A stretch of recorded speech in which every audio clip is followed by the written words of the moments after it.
So good morning, everyone, and welcome to week 3 of the Arc Academy with Qlik's weekly workshops here in action every Thursday at 8 o'clock in the morning Eastern Standard Time. So getting started on week 3, we're talking about loading data into Qlik Cloud. We talked about getting started with the resources.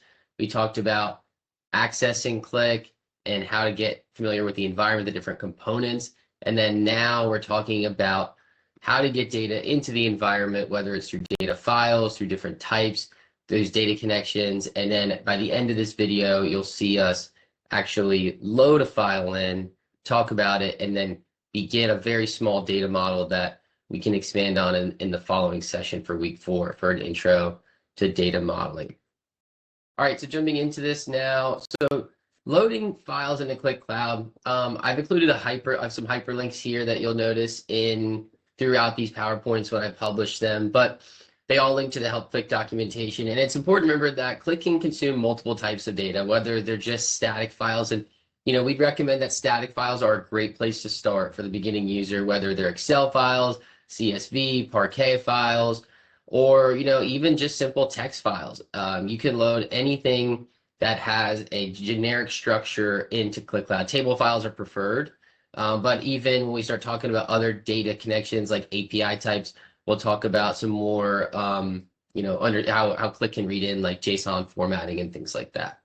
So it's important to understand that there's really two things to do here. There's loading the data into Qlik Cloud, bringing the data up to the cloud, and then there's connecting to those data files and leaving them where they're at. There's not a right or wrong method to either one. It's just a matter of preference. So if your organization constantly, use case for that might be your organization has a mapping file to map county codes to county names. Those are never going to change. So that would be a good example of something you can just load into Qlik Cloud. It's small, it's lightweight. You can always reference that. It doesn't need to be updated. But an Excel file that might be a little more dynamic or get updates often from project managers or have notes or something, that might be something you'd want to connect to within that OneDrive or within your SharePoint site and actually make that data connection so that you're pulling the updates as they're made from the users. So we'll talk about making a data connection and show a little bit about what those look like here in a minute. And then I do want to show too, so there's multiple types of loading data here. On the right side, we have loading data into an application. We have moving data. We have the data component, which is more of the Qlik data integration side, which we can get into later in the course. And then we have file importing, which is moving data directly into Qlik Cloud, and then that kind of sits there as in a queue that other things can be utilized. It's not going straight into an app. It's kind of sitting in a landing zone, and you're thinking about that as data products. So if you kind of think of it that way, there's multiple ways to consume data within Qlik Cloud. Sometimes you're just using it as a landing zone, and it's not actually just going straight into an application. So the next thing we're going to jump into in this session is the associative data model and why it's different than a query-based system. The next key concept here is with Qlik's associative data model. This is different than query-based tools in the sense that all of these tables are going to be connected. So you can still perform joins and things like that to get values over to create those linkages.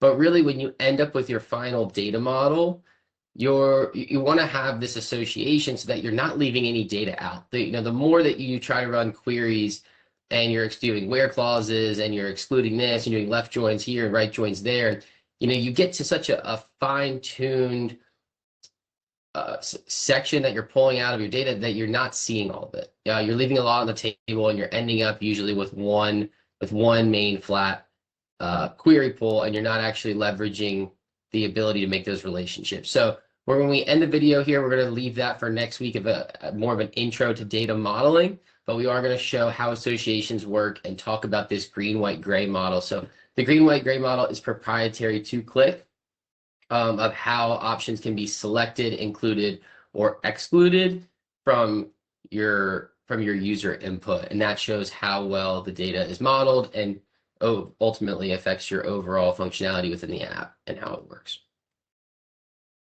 This is another kind of deeper dive on how the Associative Engine actually works a little bit more key points, get you kind of understanding it. It is an important concept. And once you see it in action the first time, for me, it clicked really, really quickly. And it's something that once you see it and use it and you actually see the tables talking to each other, like you will here in a minute, it should all make sense. And, we'll highlight that here in today's session.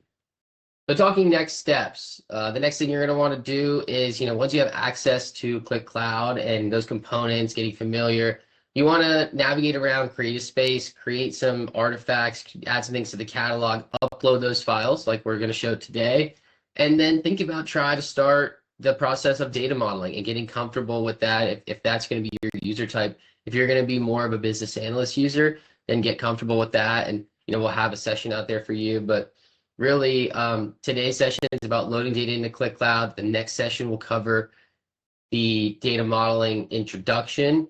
And then, like anything, share your progress in the school community.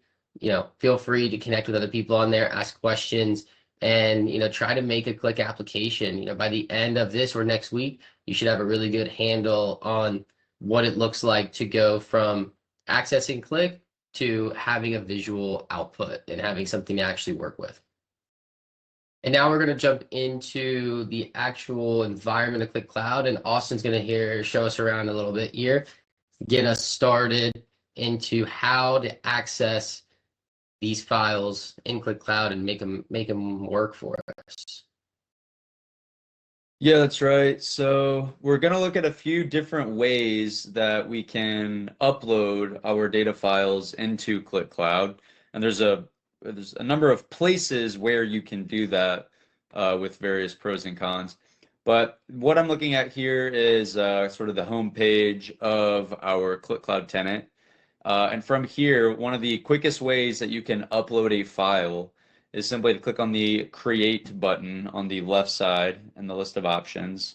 And then I can move down here to data set right here. And then I can click on data set, and then I can upload a data file right from here. And you can see you have the full list of options, whether it's the Qlik View data file, a QVD, Excel files, text files, log files, even geospatial files like GML, KML, things like that. You have the full list here that you can always double check on. And anyways, when you upload a file, you can then point to where you want it to land. So within Qlik Cloud, you do have folders within your spaces. And so you can catalog or organize your files as you upload them. And that'll be from any one of these options that we see today. So that's from the Create view right here. You can also do the same basic thing from the Catalog page. So from Catalog, I would just go up to the Create New button, and then the same thing, I would just click on Dataset, and then you can see that same set of options. The other way you can do this is if you're already within a Qlik application, whether it's an actual Qlik app or if it's a script or a data flow, whatever, you can do it in a very similar way. So right here, I'm within a Qlik application, and you see I have three options here. I can choose data from the data catalog. I can otherwise look at the sort of legacy file creation view. And then otherwise, I can go straight into the data load editor, which is more of the scripting view. But you can upload files in any one of these places. So if I click on data catalog, for example, I can kind of see a similar view as what we saw on that first page. I can click on upload file and see that same set of options. All right. Otherwise, I can click on the files and other sources view.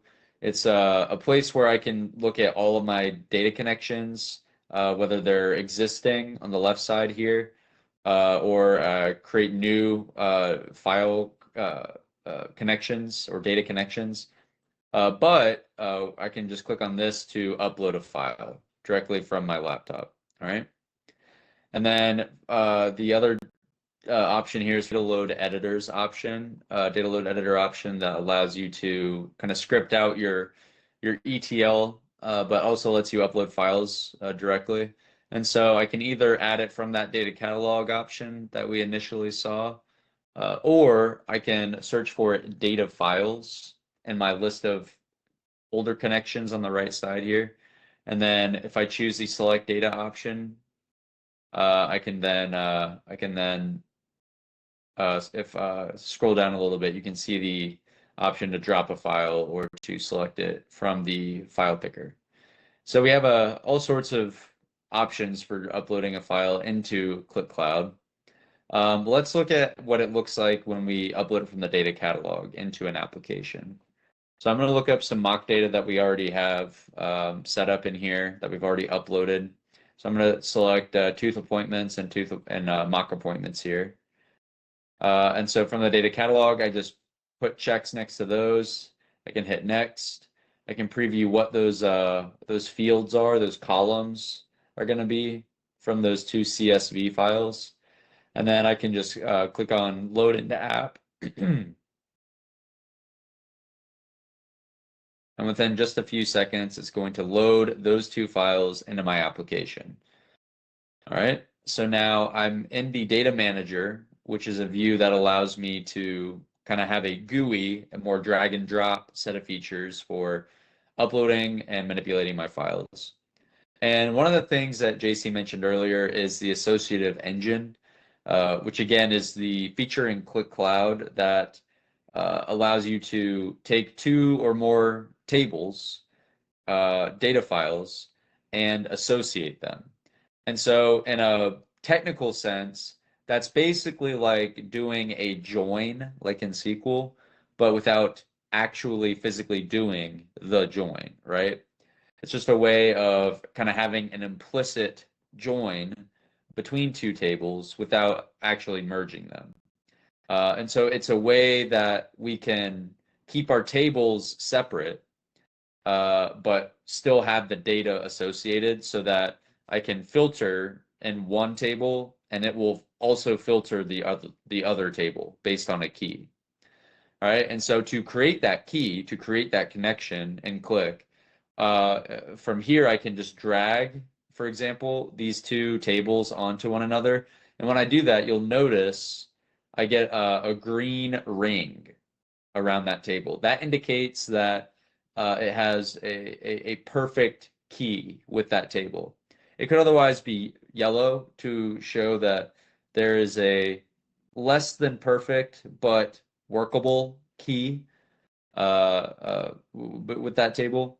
Or it could show red, right? Which means that Qlik does not see a viable connection with that table. And there are a number of ways to deal with that. But in this case, we have a perfect key.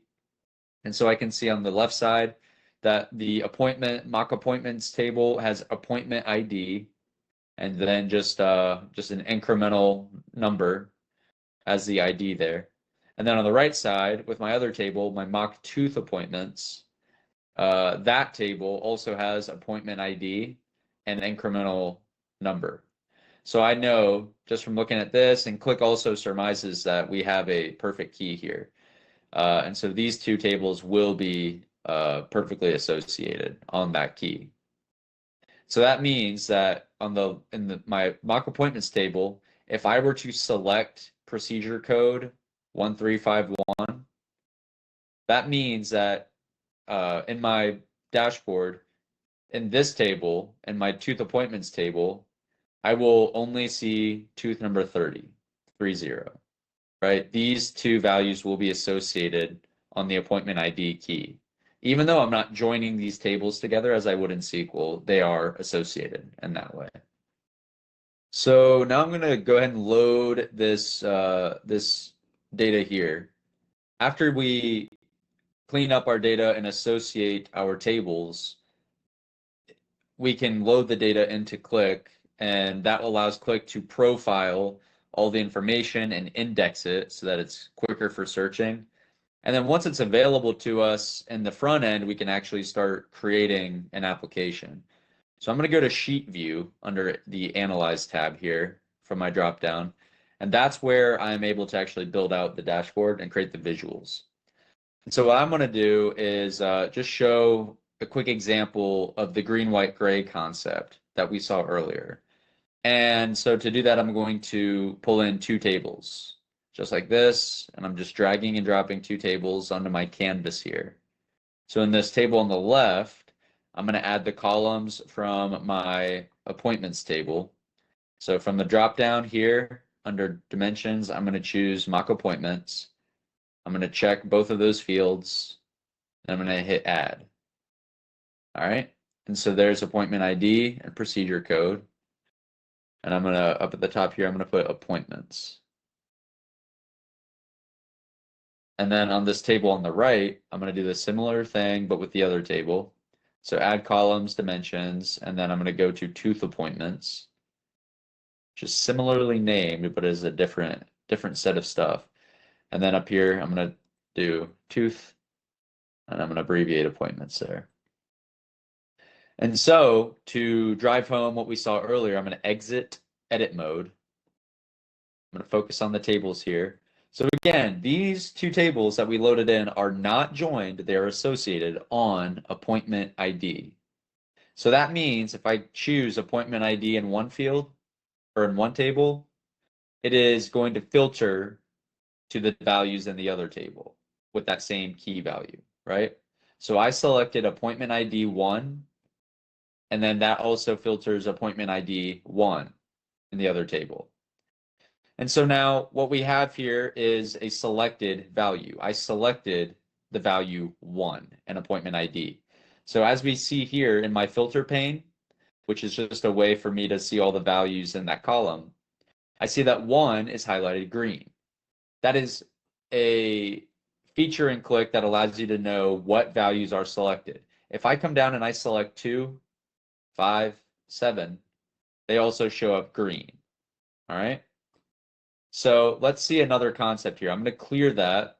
And instead of selecting my key value, I'm going to select the other values in the appointments table. Right. So I'm going to look at procedure code, and I'm going to select a couple of random options here. Okay. So I just selected a few different values in procedure code, and I can look at the filter pane, and the ones I selected show up green. The ones I did not select show up a light gray. Might be hard to see on your screen. That's not white, that is a light gray.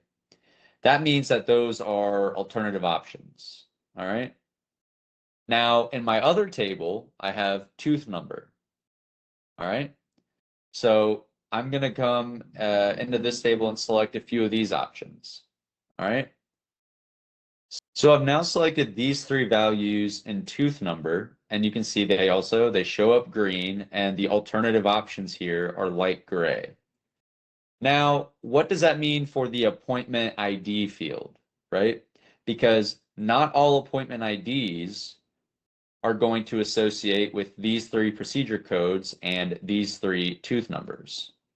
So let's look at it. If I look at appointment IDs, some of them show up white, a white background behind the values. That means possible. They are possible.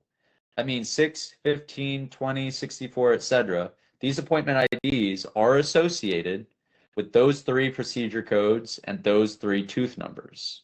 So I can safely select those, and they show up. In this table here, you can see I added the tooth number value, so you can see all three columns, and they are all associated, right?